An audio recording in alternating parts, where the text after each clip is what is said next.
Yang namanya setan panen raya. Neraka itu ngalami tuayan. Sebab pada zaman di mana gereja yang kudus sudah diangkat oleh Kristus, yang sisa adalah orang-orang fasik atau orang-orang yang menentang Kristus, yang akan jatuh ke bawah kaki sang antikristus. Jadi yang mati boleh dikatakan hampir semua itu binasa. Makanya di sini bukan penunggangnya namanya kematian, tapi namanya maut.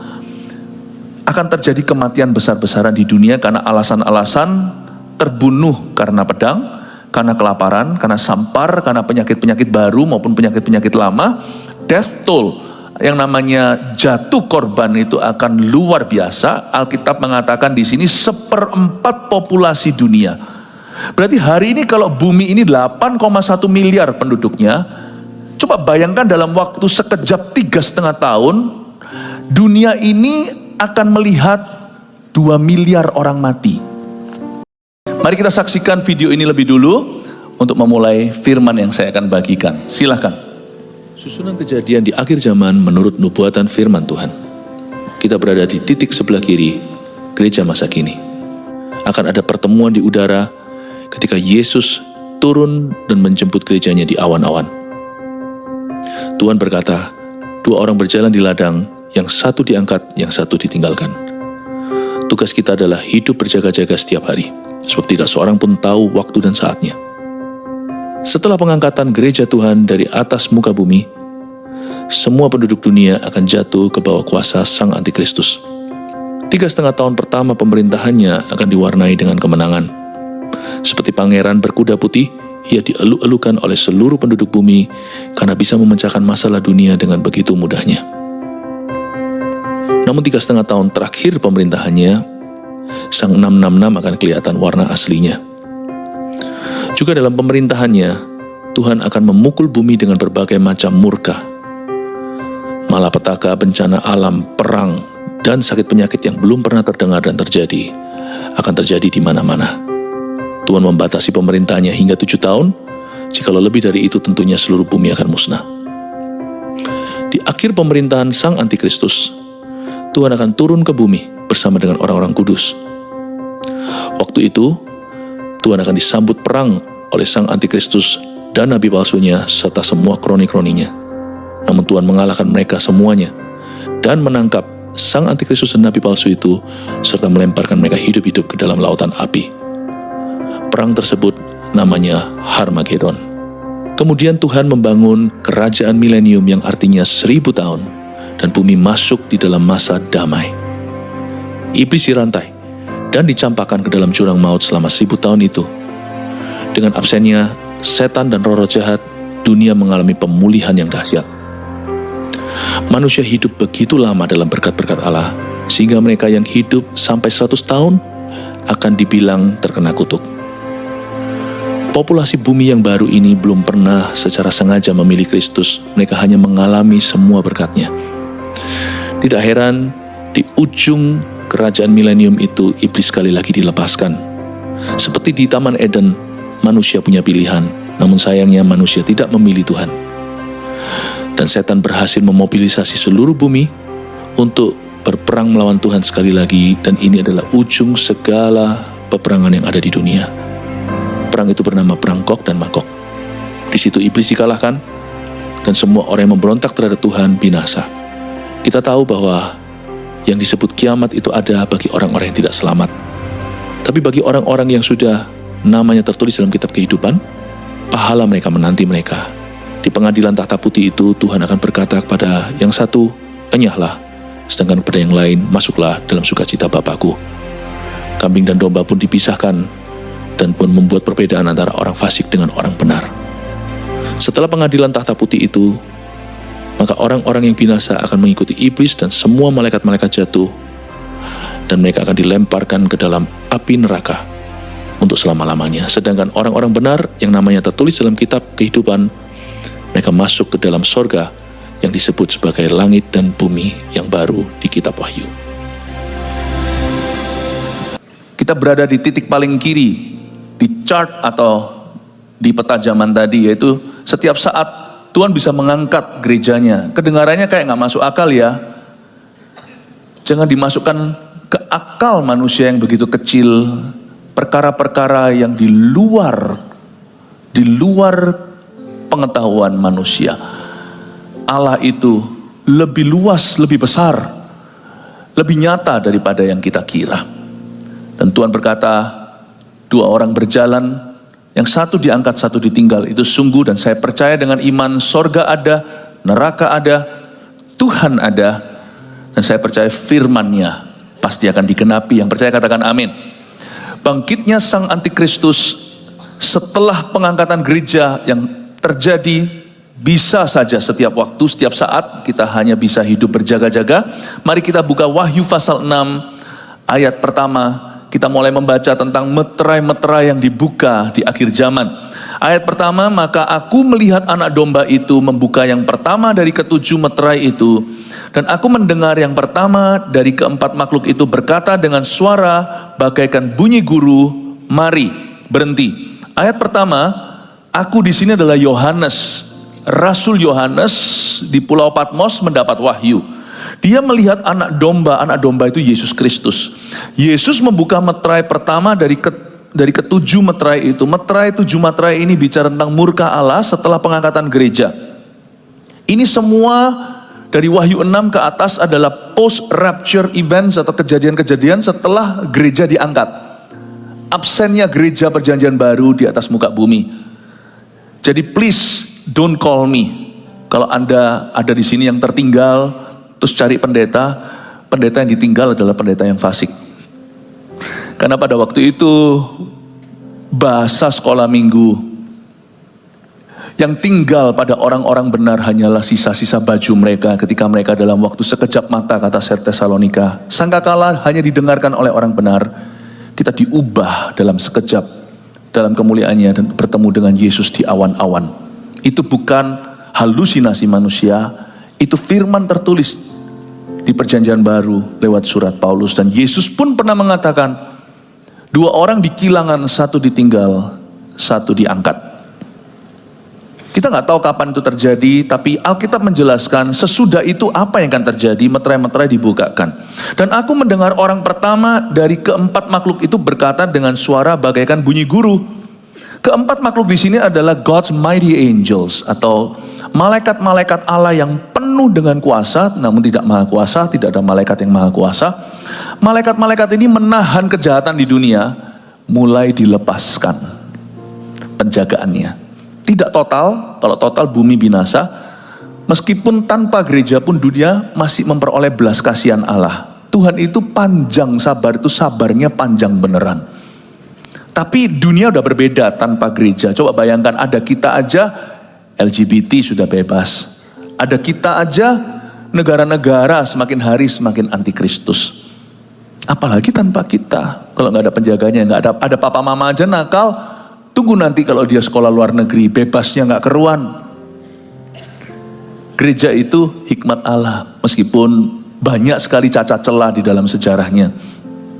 Tanpa gereja, sekalipun gereja nggak sempurna, celakalah dunia. Ke-4 makhluk itu berkata dengan suara bagaikan bunyi guru. Suaranya gini, mari. Kedengarannya bagus ya, marilah kepadaku yang letih lesu dan berbeban berat. Tapi ini bukan bukan lagi undangan untuk Kristus datang. Mari di sini adalah, ya sudah kalau itu maumu hai dunia. Pada saat itu Tuhan mulai menyerahkan bumi pada apa yang mereka inginkan. Ingat gak cerita di padang gurun? Mereka semua berseru-seru, ayolah Tuhan, kami mau makan daging. Masa terus makan begini mana? Bawang prei, berambang merah di Mesir itu betapa enaknya. Mereka lupa cambukan-cambukan mandor-mandor di situ. Mereka lupa yang namanya slavery atau perbudakan. Akhirnya Tuhan berkata, ya sudah kalau ini maumu, kalau kamu paksa ya, aku berikan namanya permissive will atau kehendak Tuhan yang diizinkan. Kamu mau kan? Ya sudah. Kamu tidak mau Kristus kan? Gereja ini, dunia ini kan anti Kristus, anti Kristen, anti pendeta, anti orang Kristen, anti gereja. Coba lihat sekarang itu loh sentimennya dunia. Itu pun masih terjadi kebangunan rohani di gereja-gereja. Wah, tapi tidak bisa dipungkiri, dunia ini tidak suka orang-orang Kristen. Coba lihat kalau Anda di masyarakat, Anda sungguh-sungguh dengan orang Kristen aja sesama Kristiani, Anda pasti akan disebut fanatik dan sebagainya. Jangan marah sama mereka, memang itu hawa dunia. Suatu hari Tuhan akan berkata, ya sudah, mari. Bahasa Jawa Tengahnya monggo silahkan. Kalau ini maumu, kamu tidak mau Kristus kan? Kamu mau anti Kristus kan? Semua orang rasanya keren. If I'm born to be bad.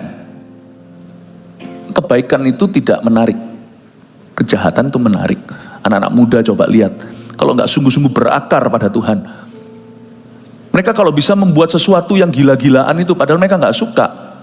Mereka merasa mereka itu diterima, dan mereka merasa ini normalnya, dan mereka merasa keren gitu, cool gitu. Coba minum bir anak muda rasa gimana? Padahal nggak tentu mereka suka. Coba merokok, hanya demi apa? Demi untuk impress teman. Padahal kalau merokok sungguhan batuk-batuk, sungguhankah mereka suka? Awal mula mereka jatuh dalam kecanduan itu karena terpaksa. Karena peer pressure atau tekanan sebaya. Coba lihat ya, orang mana ada anak muda yang merasa keren kalau doa di depan teman-temannya. Bukankah salib yang harus dia pikul? Dia dicerca, dihina, sok suci lu. Kenapa dunia begitu ya?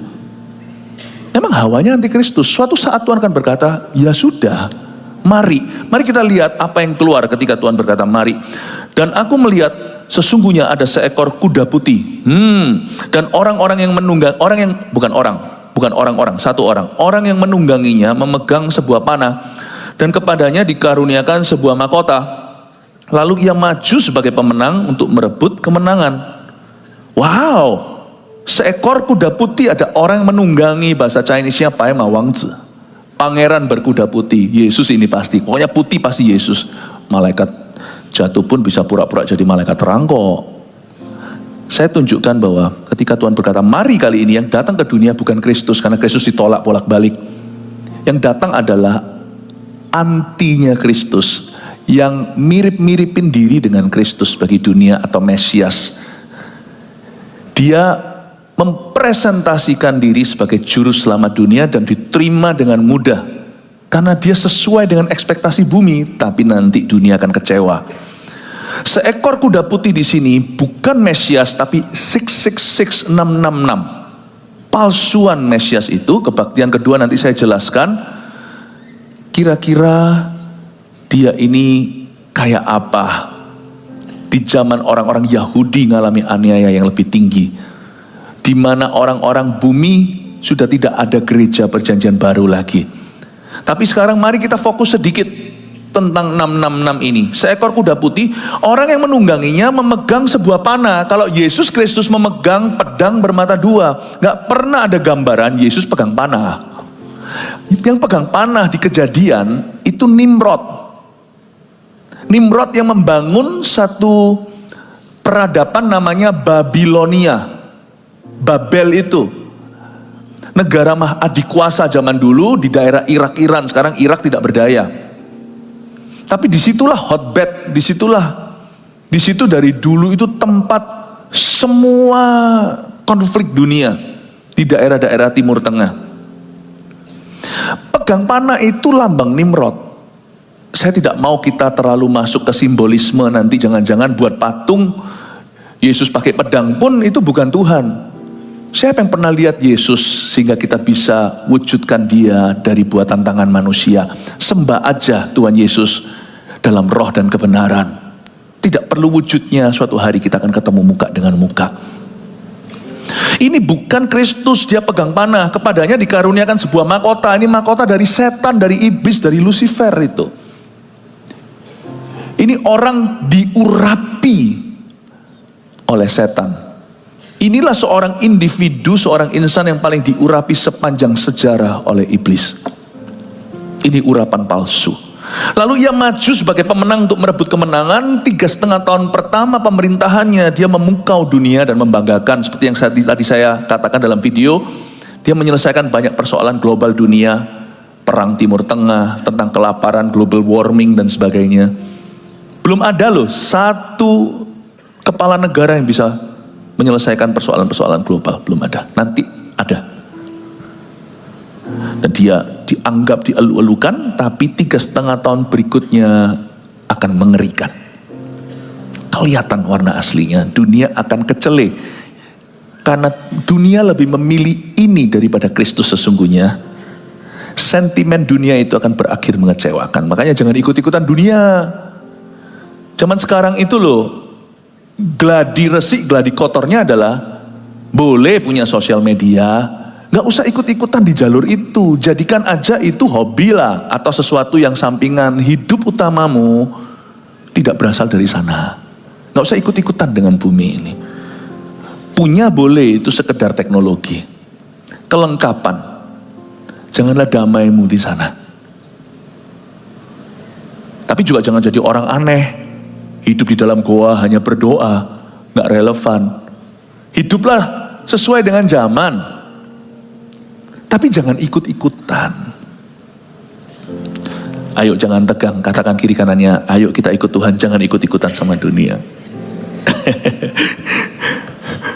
Tenang aja ya, nanti Kristus belum datang, kita masih ada di sini.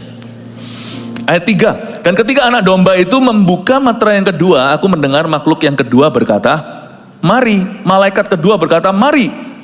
Dan majulah seekor kuda lain, seekor kuda merah padam, dan orang yang menungganginya dikaruniakan kuasa untuk mengambil damai sejahtera dari atas muka bumi, sehingga mereka saling membunuh.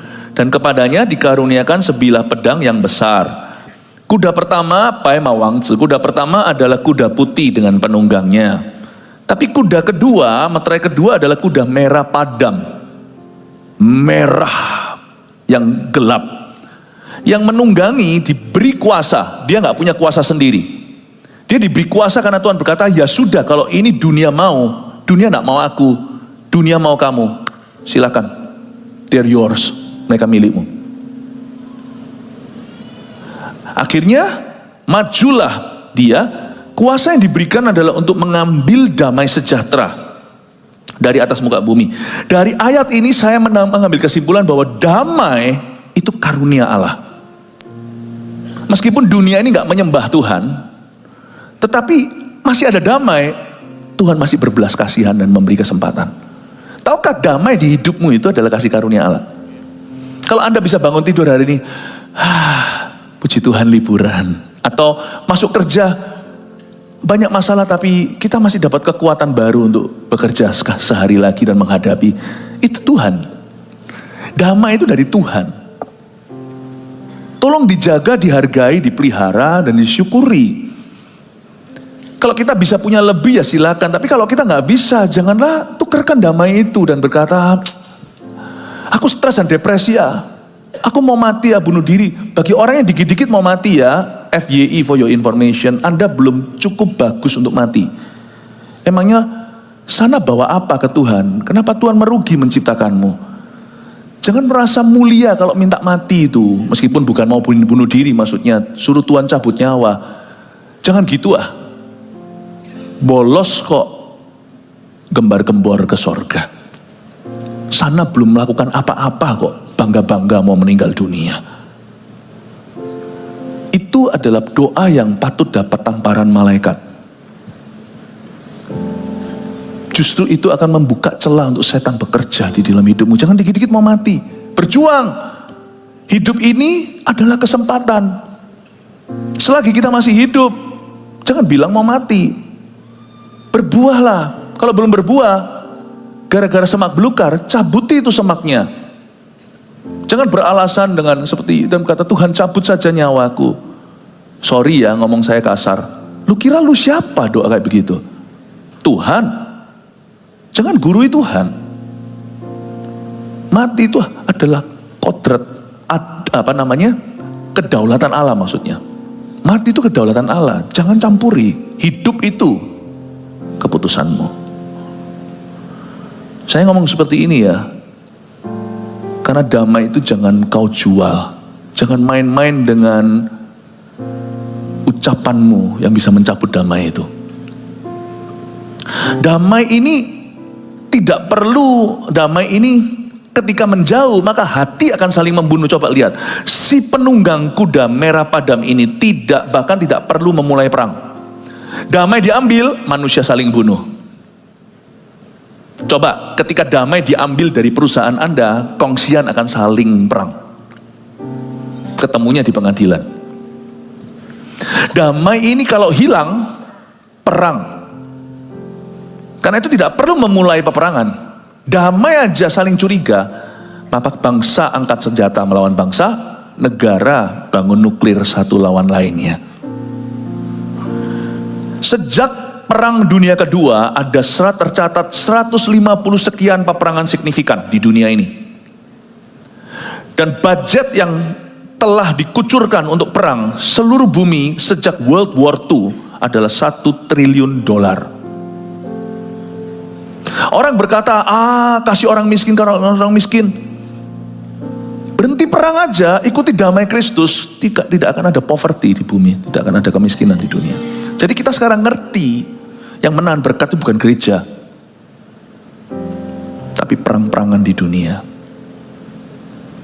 Pahami siapa musuhmu, siapa kawanmu. Pahami Anda dan saya di sisi mana di dalam sejarah, di sisi karya pekerjaan Allah, atau kita mindsetnya dunia dengan anti-Kristen, anti-Kristus, anti-gereja, anti-pendeta. Meskipun ya orang Kristen ada buruknya, pendeta pun ada yang jatuh, ada yang salah. Jangan ikut-ikutan. Bangun hidupmu, lalu lakukan sesuatu yang Roh Kudus suruh menurut tuntunannya. Itu jauh lebih membuat dunia ini damai. Kita mungkin tidak bisa mengubah seluruh dunia, tapi kita bisa mengubah dunia satu orang lebih damai gara-gara kita. Oke, materi kedua sudah, kita lanjutkan materi yang ketiga. Kita masuk ke krisis ekonomi nanti setelah sang antikristus, setelah pengangkatan gereja di zaman antikristus. Sekarang pun sudah ada, tapi nanti jauh lebih. Ayat 5, dan ketika anak domba itu membuka meterai yang ketiga, aku mendengar makhluk yang ketiga berkata, mari. Dan aku melihat sesungguhnya ada seekor kuda hitam, dan orang yang menungganginya memegang sebuah timbangan di tangannya. Bayangkan kuda hitam pegang timbangan. Ya, kalau ini bintang maka dia adalah Libra. Tapi nggak ada hubungannya dengan orang yang lahirnya September. Ini memegang sebuah timbangan di tangannya itu neraca. Neraca ini dagang. Dan aku mendengar ayat 6 seperti ada suara di tengah-tengah keempat makhluk itu berkata, mereka rasan-rasan di antara empat malaikat itu, secupak segandum sedinar dan 3 cupak jelai sedinar, tapi janganlah rusakkan minyak dan anggur itu. Jadi ada seekor kuda hitam pegang neraca. Ini adalah krisis ekonomi dan kelaparan yang dahsyat 3,5 tahun terakhir pemerintahan sang antikristus. Belahan pertama dari 7 tahun dia memerintah, 3,5 tahun ke 1 prosperity, kemakmuran. Tapi setelah itu dunia bangkrut total 3,5 tahun berikutnya. Itu orang-orang kecewa. Bukankah ini cerita lama? Orang-orang yang menyanjung secara politik tokoh tertentu, nanti orang-orang itulah yang berkata, aku kecewa, salibkan dia. There's no political savior in this world. Di dunia ini tidak ada juru selamat politis, itu tidak ada. Kita harus berdoa untuk segala pemerintahan. Kalau kita ditaruh di negara itu, kita doa untuk pemerintahan negara tersebut. Kita berdoa supaya Tuhan bisa memakai mereka. Beri takut akan Tuhan. Tapi hanya Tuhanlah juru selamat. Kita mengerti nanti suatu hari pilihan seluruh dunia, satu suara, mereka sama-sama menaruh percaya pada satu tokoh yang sangat hebat, figur politik. Nanti juga ada nabi palsu, tapi minggu ini saya tidak akan sampaikan tentang nabi palsu itu. Ada some sort of religious system, sistem agamawi yang dia bawa.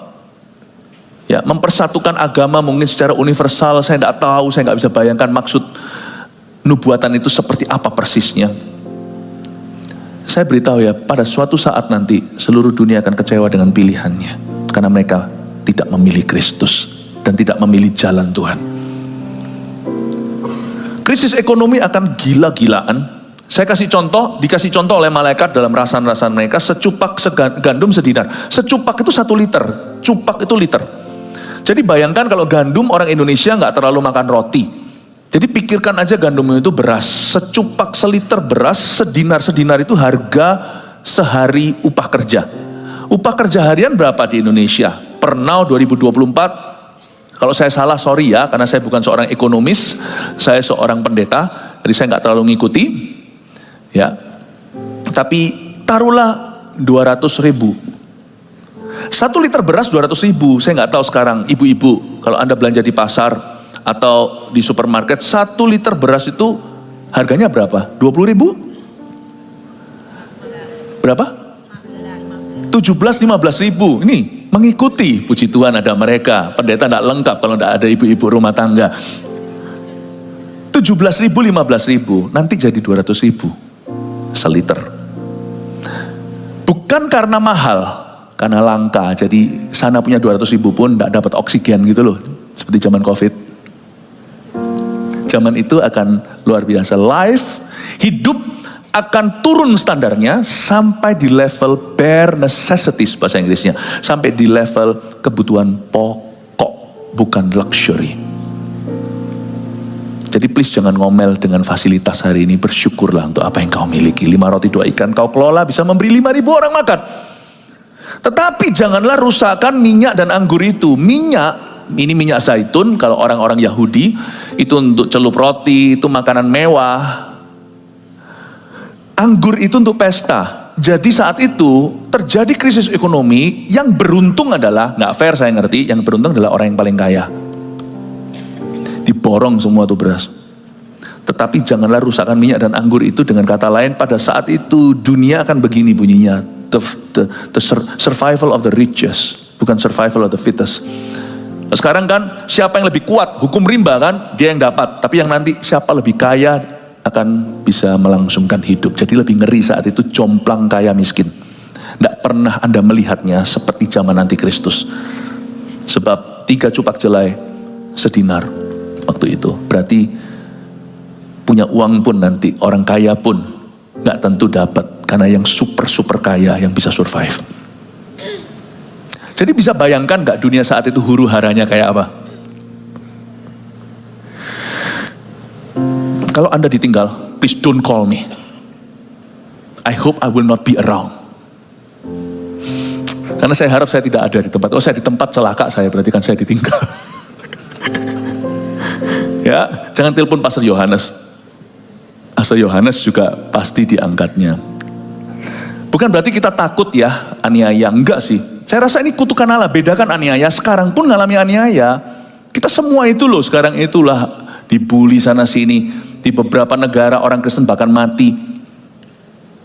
Saya beritahu ya, ini bukan, saya percaya bahwa pengangkatan itu terjadi dalam firman dikatakan sebelum semua ini terjadi. Karena ini murka Allah, ini bukan aniaya, ini bukan salib. Ini kutuk. Ayat 7, dan ketika anak domba itu membuka meterai yang keempat, aku mendengar suara makhluk yang keempat berkata, Mari kita lihat sekarang penunggang keempat. Dan aku melihat sesungguhnya ada seekor kuda hijau kuning, dan orang yang menungganginya bernama Maut, dan kerajaan Maut mengikutinya. Kudanya hijau kuning, oke? Yang menunggangi namanya Maut, dan kerajaan Maut mengikutinya, dan kepada mereka diberikan kuasa atas 1/4 dari bumi untuk membunuh dengan pedang, dan dengan kelaparan, dan sampar, dan dengan binatang-binatang buas yang di bumi. Meterai yang keempat ini disebut death toll atau berjatuhan korban. 1/4 oleh karena penunggang kuda hijau kuning yang menunggangi bernama Maut dan kerajaan Maut, yang namanya setan panen raya. Neraka itu ngalami tuayan. Sebab pada zaman di mana gereja yang kudus sudah diangkat oleh Kristus, yang sisa adalah orang-orang fasik atau orang-orang yang menentang Kristus, yang akan jatuh ke bawah kaki sang antikristus. Jadi yang mati boleh dikatakan hampir semua itu binasa. Makanya di sini bukan penunggangnya namanya kematian, tapi namanya maut. Akan terjadi kematian besar-besaran di dunia karena alasan-alasan terbunuh karena pedang, karena kelaparan, karena sampar, karena penyakit-penyakit baru maupun penyakit-penyakit lama. Death toll, yang namanya jatuh korban itu akan luar biasa. Alkitab mengatakan di sini 1/4 populasi dunia Berarti hari ini kalau bumi ini 8,1 miliar penduduknya, coba bayangkan dalam waktu sekejap 3,5 tahun, dunia ini akan melihat 2 miliar orang mati. Coba bayangkan zaman COVID, jutaan memang, banyak. Tapi nanti itu 1/4 bumi dari 8,1 miliar aja hari ini nanti pasti bertambah. Entah sampai kapan Tuhan datang, Tuhan itu mengangkat gerejanya lalu terjadi semua event-event ini 3,5 tahun, 3,5 tahunnya Antikristus. Taruhlah sekarang aja 8 miliar, berarti 2 billion lives will die. Saya nggak bisa bayangkan dukanya. Saya tidak bisa bayangkan penyakitnya. Bayangin 2 miliar orang itu dikubur di mana. Penyakit sampar itu akan kemana-mana. Entah sampar di sini apa waktunya. Pasti tidak sehat seluruh dunia. Dan ketika anak domba itu membuka meterai yang kelima ayat 9, aku melihat di bawah mezbah jiwa-jiwa mereka yang telah dibunuh oleh karena firman Allah dan oleh karena kesaksian yang mereka miliki. Meterai yang kelima bukan kuda. Meterai yang kelima ini adalah justice, keadilan Allah. Karena ketika dibuka, maka Yohanes melihat di bawah mezbah ada jiwa-jiwa martir yang dibunuh karena firman Allah. Ini adalah semua martir sejak Habil, perjanjian lama hingga perjanjian baru, termasuk martir-martir di perjanjian lama, nabi-nabi yang dibunuh, sampai rasul-rasul, sampai gereja modern hari ini. Ayat 10, dan mereka berseru dengan suara nyaring katanya, berapa lamakah lagi ya penguasa yang kudus dan benar, engkau tidak menghakimi dan tidak membalaskan darah kami kepada mereka yang diam di bumi. Bukan berarti orang-orang ini dendam, tapi mereka berseru, ya Tuhan, engkau tidak akan lepaskan orang-orang jahat dari hukuman. Para martir ini disimpan di bawah mezbah, di tempat di mana mereka mezbah itu mempersembahkan korban yang berkenan. Kematian mereka berkenan kepada Tuhan. Ini baru mati mulia. Karena mereka matinya bukan karena bosan hidup, tapi karena firman Allah dan kesaksian mereka. Martir-martir memiliki tempat khusus. Jangan takut mati bagi Kristus. Ada seorang teman berkata, aku takut loh kalau aku pelayanan ke situ dan sebagainya, aku dimartir. Saya bilang, darahmu cukup suci tah. Martir itu panggilan tertinggi. Jangan GR sama Tuhan. Nggak tentu loh darahmu itu diterima sama Tuhan sebagai benih gereja di pulau itu, di negara itu. Nggak tentu. Jangan takut. Hiduplah bagi Kristus. Mati adalah keuntungan. Tetapi saya jelaskan arti martir sesungguhnya di ayat 11. Ada sesuatu kalau kita baca Alkitab itu secara asal kita tidak akan menemukan. Ayat 11 kita baca, dan kepada mereka masing-masing diberikan sehelai jubah putih. Fine, kita tahu itu. Dan kepada mereka dikatakan bahwa mereka harus beristirahat sedikit waktu lagi hingga genap jumlah kawan-kawan pelayan dan saudara-saudara mereka yang akan dibunuh sama seperti mereka. Tuhan ngomong gini sama suara martir di bawah mezbah. Kalian harus tunggu sesaat lagi. Tunggu, belum penuh.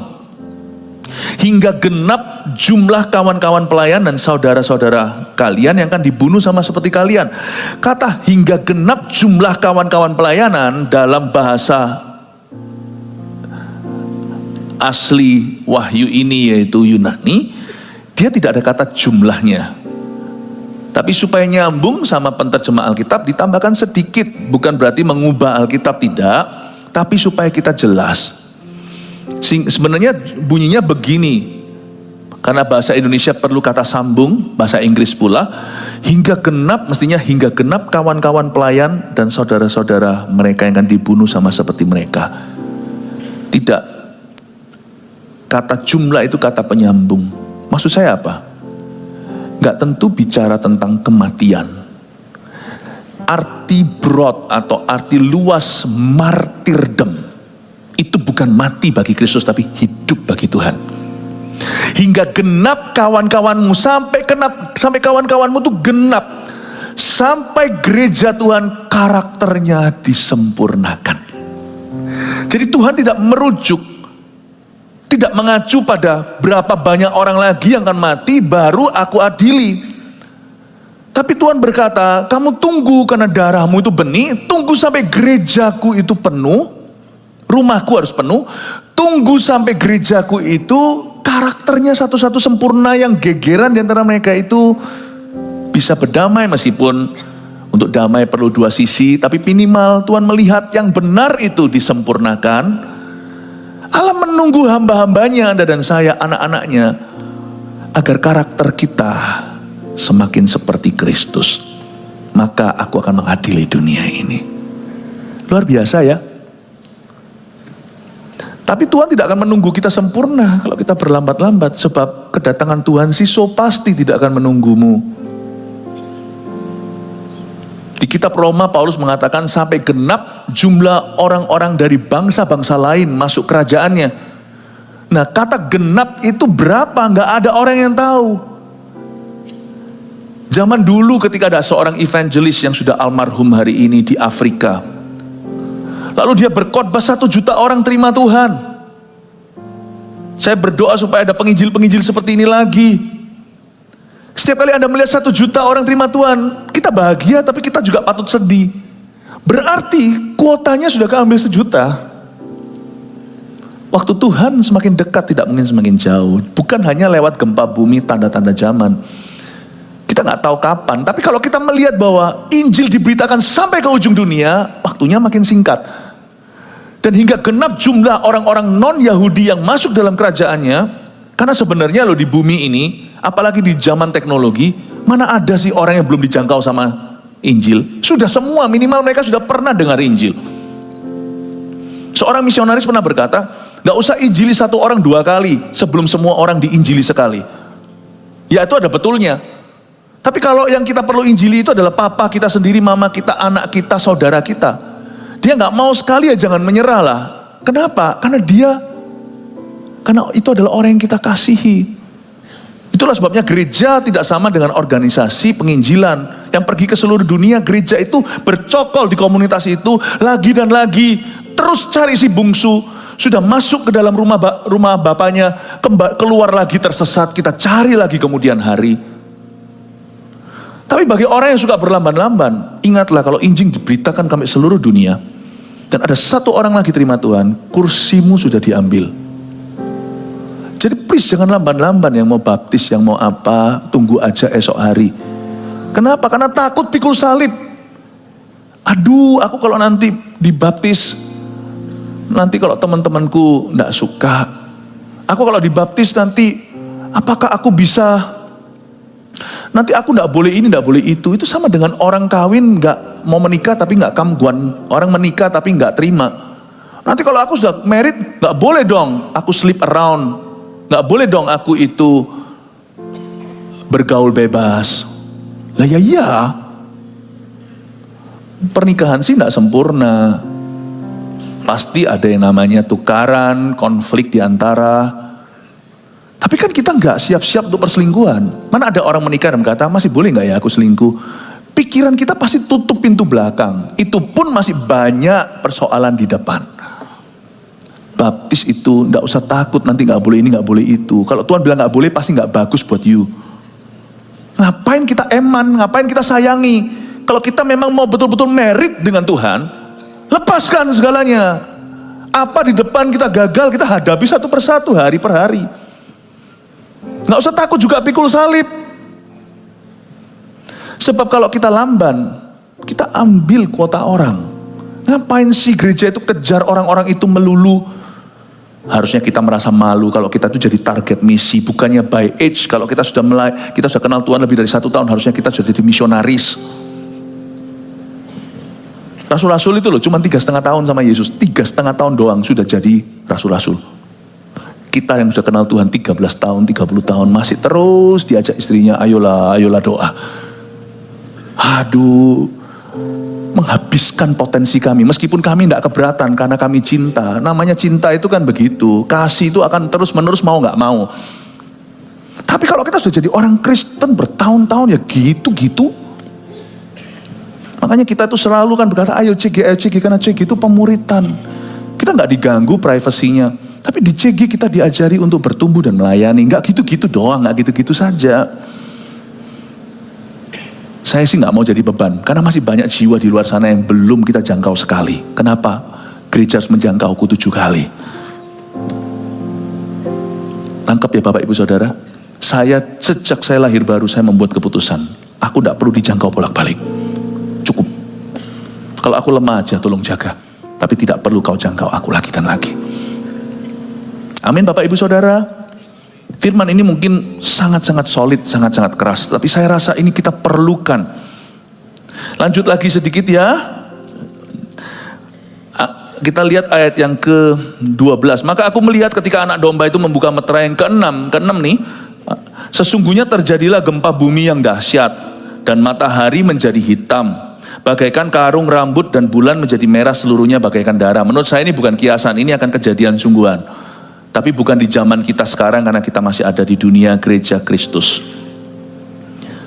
Meterai yang ke-6 ini terjadi gempa bumi dahsyat. Lalu matahari berubah warna, demikian pula bulan dan bintang. Ayat 13, dan bintang-bintang di langit berjatuhan ke atas bumi. Bagaikan pohon ara menggugurkan buah-buahnya yang mentah apabila ia digoncang angin yang kencang. Menurut saya akan terjadi yang namanya cosmic chaos, atau alam semesta ini akan bergejolak dan yang tidak pernah kita lihat akan terlihat saat itu. Semoga kita tidak melihatnya. Yang sekarang terjadi di dunia, gempa mulai ada di mana-mana, itu hanya kontraksi awal. Bisa jadi itu hanya false alarms. Misalnya kalau orang lagi melahirkan, mau lahir normal, tiba-tiba kontraksi, kita udah siap-siap karena sudah semester terakhir. Pastikan ya kalau istri Anda sudah hamil tua dan Anda itu anak pertama apalagi, sudah di-pack itu barangnya, jadi siap-siap di mobil ada apa-apa langsung tancap gas. Tapi kadang-kadang sampai ke rumah sakit, udah dimasukkan ke ruangan, ternyata fine saja, masih nunggu lagi seminggu. Nah itu yang terjadi di dunia sekarang. Kamu akan dengar gempa, desas-desus perang sana sini, tapi Yesus berkata, Matius 24, tapi itu harus banyak permulaan zaman, belum waktunya. Tapi kamu harus bijaksana dan hati-hati. Karena semua akan menunggu pengangkatan dulu. Tanda yang paling kelihatan nanti bahwa antikristus akan tiba adalah hari itu ketika tiba-tiba kau cari seseorang yang begitu takut akan Tuhan dan cinta Tuhan tiada lagi di dunia. Terdengar kekacauan di mana-mana.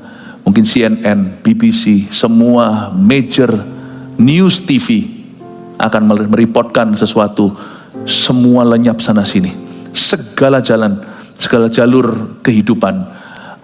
Presiden yang takut akan Tuhan, tapi yang dalam Kristus ya, gak cuman orang baik, orang biasa, orang miskin, orang kaya, laki, perempuan, semuanya Anda akan mendengar kiri kanan itu akan menjadi fenomena seluruh dunia. Makanya kalau tidak ada kekacauan, masa mungkin antikristus bisa bangkit? Coba. Untuk bangkitnya tokoh politis dalam sejarah aja dibutuhkan semacam suatu huru hara kekacauan untuk bisa bangkit pahlawan. Untuk sesuatu yang sifatnya global nanti hanya akan ada satu orang, keesokan harinya orang itu mulai kelihatan 3,5 tahun pertama pemerintahnya dia mulai naik daun. Dan dia akan membuat dunia melupakan fenomena global itu pada saat itu. Dan kita tidak tahu kapan itu terjadi. Tapi kita tidak boleh jemu-jemu untuk memberitakan. Dan jangan berada di sisi dunia yang suka mencemoohkan, mana katanya Tuhan mau datang. Dari dulu katanya begitu. Kalau Tuhan belum datang itu sorry my brother. Because he's waiting for you. Dahulu waktu semua keluarga saya belum dalam Kristus, saya doa. Karena tahun-tahun itu di Kanada, 92 saya bertobat. Itu ada desas-desus Tuhan mau datang. Nah saya kan baby rohani gak ngerti, tapi untungnya saya gak percaya gitu-gituan kalau mereka bisa prediksi tanggal, hari, bulan, tahunnya. Tapi saya tahu Tuhan berkata waspadalah. Saya berdoa loh, sungguhan loh, ini doa saya. Gak tahu Alkitab biang gak, tetapi biasanya doa di Wahyu pasal terakhir, Maranatha, Tuhan datanglah, datanglah Tuhan Yesus, datanglah Tuhan Yesus. Saya doanya gak begitu, karena masih ada anggota keluarga kami yang belum dalam Kristus. Saya setiap hari berdoa, Lord, don't come today. Aku masih menunggu anggota keluarga ini yang saya doakan. Jadi kalau kesannya berlambat-lambat, mungkin saya juga sumbangsi berdoa Tuhan jangan datang. Kenapa? Karena kami belum dalam Tuhan. Kalau Tuhan datang, ya ampun, ada gereja aja gak mau ke gereja kok. Ada orang-orang bener aja gak mau doa kok. Tanpa kita coba, mereka selamat otomatis. Ada papa mama aja bisa rusak kok. Coba gak ada papa mamanya, brol-brolan. Mau tobat sekarang, mau baptis sekarang, mau layani Tuhan sekarang. Jangan tunggu sampai orang-orang yang mendukungmu, yang mementorimu tiada lagi. Kalau mereka masih ada, jangan ikut mereka. Berarti mereka ada sesuatu yang fasik dalam diri mereka. Tuhan membuat perbedaan antara orang-orang fasik dan orang benar. Coba lihat ayat 14, saya sudah mau selesai. Maka menyusutlah langit bagaikan gulungan kitab yang digulung, dan tergeserlah gunung-gunung dan pulau-pulau dari tempatnya. Nanti Anda akan melihat pulau-pulau. Pada saat itu firman Tuhan menubuatkan bahwa gunung-gunung yang besar di dunia ini akan bergeser tempat, dan pulau-pulau juga. Jadi ada beberapa benua, asumsi saya adalah beberapa benua akan pecah karena gempa. Beberapa negara, beberapa lagi akan cekat atau melekat. Jadi nanti geografi dunia ini akan berubah sedikit karena bencana yang dahsyat. Dan raja-raja di bumi dan pembesar-pembesar serta perwira-perwira dan orang-orang kaya serta orang berkuasa, semua budak serta orang merdeka bersembunyi ke dalam gua-gua dan celah-celah batu karang di gunung. Dan mereka berkata kepada gunung-gunung dan kepada batu-batu karang itu, runtuhlah menimpa kami dan sembunyikanlah kami terhadap Dia yang duduk di atas tahta dan terhadap murka anak domba itu, sebab sudah tiba hari besar murka mereka, dan siapakah yang dapat bertahan. Di sini dikatakan raja-raja, pembesar, perwira, orang-orang kaya. Tadi itu survival of the richest, orang berkuasa, bahkan budak yang merdeka bersembunyi semuanya. Dan mereka bukan berkata sembunyikan kami dari malapetaka ini, bukan. Mereka berkata sembunyikan kami terhadap Dia dehur besar Yesus Kristus yang duduk di atas tahta, terhadap murka anak domba itu. Ternyata once a sinner, forever a sinner. Susah bertobat. Udah kayak gitu pun masih berkata sembunyikan kami dari Yesus. Tahukah yang ditakuti oleh orang dunia nanti? Bukan semua bencana itu, adalah ketemu Yesus. Bersyukurlah Anda bisa ketemu Yesus setiap saat. Datang harinya, ketika setelah pengangkatan itu, ketemu Yesus adalah sesuatu yang mereka ngeri-ngerikan. Jadi orang dunia takut sama hadirat Allah, bukan sama kematian. Saya ingin Anda untuk mengerti 3 poin yang bisa Anda bawa. Catat ini, selalu ujung dari semua pengetahuan ini aplikasi. Yang pertama, celaka jika Tuhan serahkan kita kepada nafsu dan keinginan kita. Jadi bersyukurlah kalau Tuhan masih bisa berkata tidak kepadamu. Berarti Dia masih cinta. Kalau Tuhan berkata jangan, terimalah. He loves you. Kadang-kadang kita itu, papa kok gini sih? Nggak boleh. Untung nggak diperbolehkan. Hai anak muda, jangan mengeluh kalau papa mamamu melindungi sekalipun kayaknya sedikit overprotective. Zaman sekarang loh, nggak bisa over kok sebenarnya. Tapi papa mama ya jangan overprotective lah. Anakmu cepat lambat juga akan ketemu yang gitu. Dia harus bisa hadapi sendiri. Celaka tapi jika Tuhan serahkan kita pada nafsu dan keinginan kita. Kalau Tuhan berkata, ya sudah terserah lu. Kalau Tuhan bilang terserah, jangan jalan. Percayalah saya, kalau Tuhan bilang ya sudah terserah. Kalau Tuhan diam aja, jangan diteruskan. 2, please jangan ikut-ikutan arus dunia. Atau kagumi yang mereka kagumi.